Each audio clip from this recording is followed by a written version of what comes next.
Daily current news में अभी की खबर है, रामसर साइट में जुड़े 5 और वेटलैंड्स। हाल ही में केंद्रीय पर्यावरण मंत्री भूपेंद्र यादव ने भारत में 5 और वेटलैंड्स को रामसर साइटों यानी अंतर्राष्ट्रीय महत्व के वेटलैंड्स के रूप में नामित किया है। इसी के साथ अब देश में आर्द्र भूमियों की कुल संख्या 80 हो गई है। रामसर सूची में जोड़े गए 5 आर्द्र भूमि हैं: मगदी-केरे संरक्षण रिजर्व कर्नाटक, अंक समुद्र पक्षी संरक्षण रिजर्व कर्नाटक, अघनाशिनी एस्चुरी कर्नाटक, कराईवेट्टी पक्षी अभयारण्य तमिलनाडु, लॉन्गवुड शोला रिजर्व वन तमिलनाडु। चलिए अब जानते हैं रामसर साइट के बारे में। यह रामसर कन्वेंशन के तहत अंतर्राष्ट्रीय महत्व की एक आर्द्र भूमि है। इसे साल 1971 में यूनेस्को द्वारा स्थापित एक अंतर सरकारी पर्यावरण संधि वेटलैंड्स पर कन्वेंशन के रूप में भी जाना जाता है।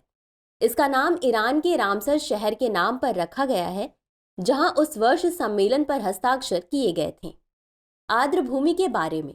आर्द्र भूमि वे पारिस्थितिक तंत्र हैं जो मौसमी अस्थायी रूप से जल से संतृप्त या भरे हुए होते हैं।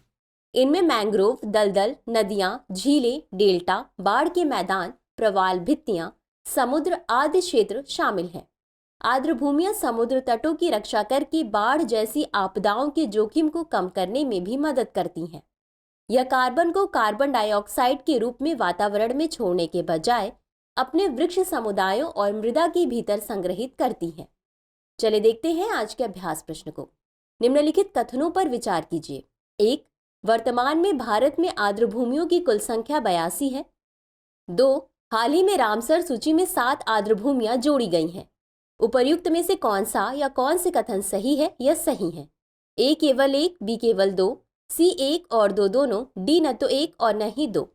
इस प्रश्न का उत्तर कमेंट बॉक्स में जरूर दें। अभी के लिए बस इतना ही। शुक्रिया। डियर व्यूअर्स, अपने एग्जाम की तैयारी को और बेहतर करने के लिए हमारे चैनल को लाइक, शेयर और सब्सक्राइब करना न भूलें।